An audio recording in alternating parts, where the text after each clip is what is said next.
All right, guys, keep it going for Swervy. So I'm here and I've had a few drinks and I'm grimly overdressed to be in a room with women dancing in their underpants. They're all prettier and funnier than me. This is uncomfortable. How's everybody doing tonight? Alright, you guys make a lot of noise for the burlesque and that's totally justified. They're doing awesome, but I need you guys to make a lot of noise for me right now. We're going to play a game and get everybody ready, okay?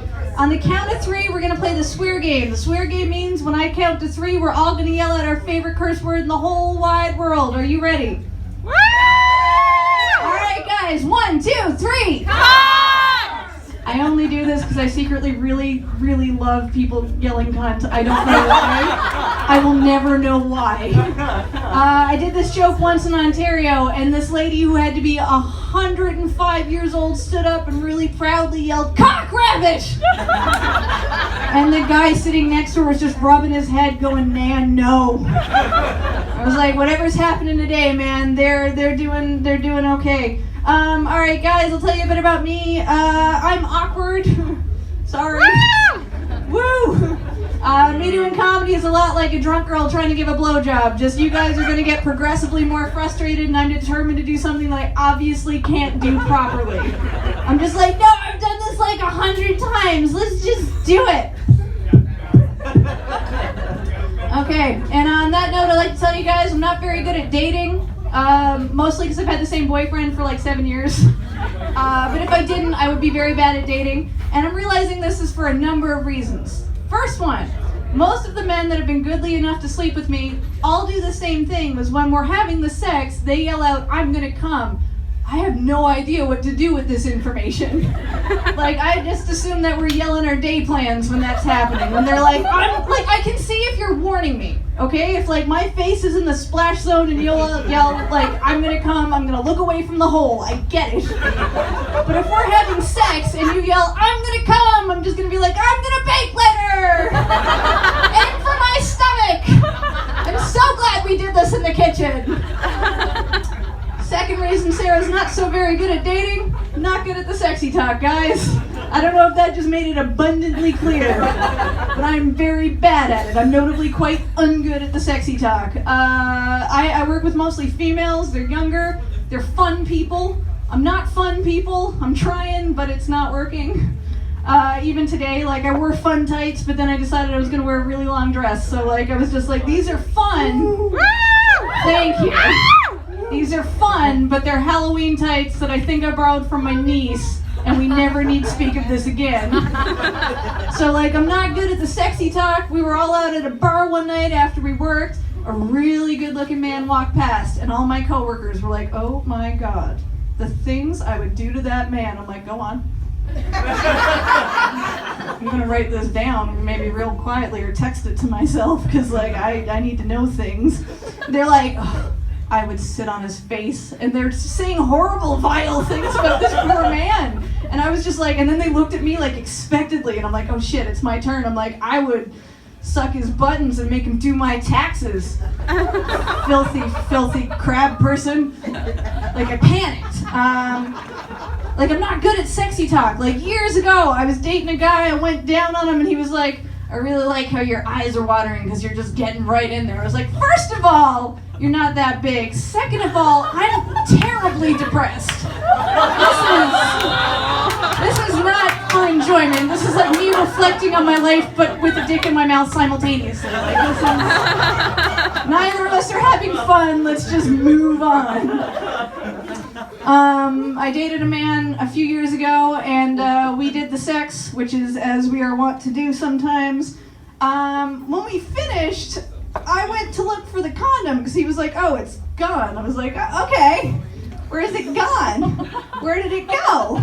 And he very patiently watched me flip the mattress and look under the sheets and check everything before I came to the very cold realization that the condom was in my person.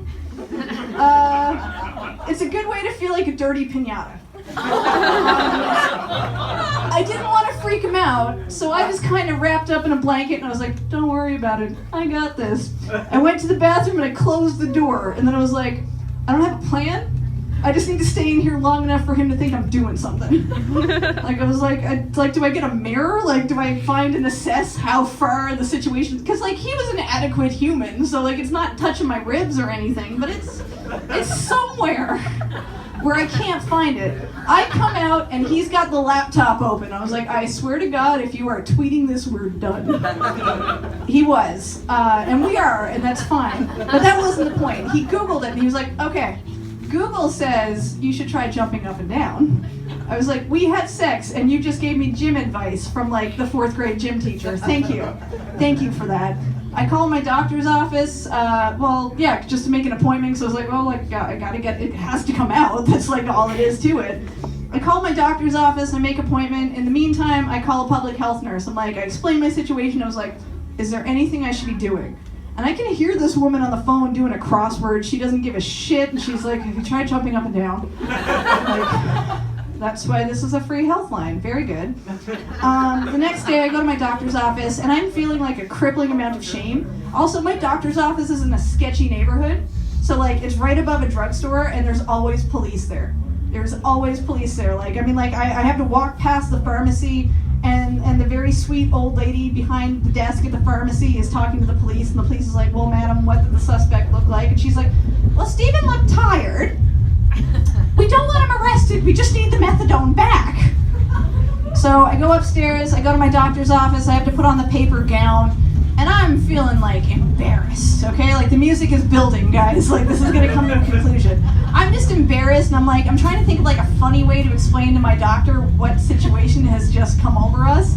And I'm like, I can't just stand up and be like, guess what's in me and where? Because there's no way that I can make that cool, and I'm obsessing and thinking and worrying. And then my doctor comes in the sneaky doctor side door and slams it, and it scares the shit out of me, so I jump, and then the condom falls out and makes a noise like an angry Donald Duck. Just So I look at my doctor, and she's looking at me, and I'm like, no, I have to own this moment. So I take a step back and go, behold! Crotch magic! Anyway, I can't go back there, that's cool. Part of the other reason that I don't do a whole lot of the dating is that over the years I found out that I have a number of allergies that I was not prepared for. First off being latex. Oh, yeah, no, like, I found out because I used to volunteer for a Planned Parenthood group, and one time I was trying to see how far I could stretch the free condoms. I got them up to my elbow, but it hurt. And when I came in and my doctor figured that out, she was like, well, no more bananas for you. I thought it was a euphemism. Apparently she legitimately meant no bananas, they have latex. So that's cool, the more you know. Years later I found out a more distressing allergy. I apparently am allergic to semen. Aww. Don't like, that's the thing that bums me out when I tell people. They're always like, oh no. I'm like, no, listen, it's semen. It's not pizza crust. Like, nobody looks at spilled semen like, oh my God, you're not gonna eat that? Everybody knows it's the best part. So there it is, guys. I don't do a lot of the dating for a pile of reasons, and that's fine.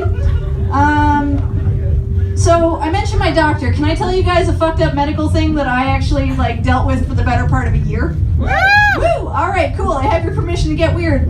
So this time last year exactly, I woke up one morning, I did my normal old person stretch, and I noticed that I had, like, a lump in my abdomen. Like, that's not normal. But I'm not worried yet, because I'm nearly 30, so my boobs have been migrating to places beyond my control. Like, I was just like, you know what, yesterday my boob was in my armpit when I woke up, today it's probably right there, that's fine. I stand up and assess the situation, and it is in fact not my boob, because that is on my back. It's just a protrusion that's literally sticking out of my abdomen. I'm like, that ain't good. It looks like I'm a cartoon character that somebody has kicked in the back. I go to my doctor, and he also assesses it and goes, nope, not good. I was like, very good. That was your professional opinion. Great. I have to get all these crazy tests done. I've taken so much blood out of my body. It sucks. They make me pee in a cup every 40 minutes. It's stupid. And then one day my doctor says, you have to get an ultrasound. I was like, cool. Sounds painless. They do the ultrasound, and the pretty ultrasound tech could not give a shit if I lived or died. She does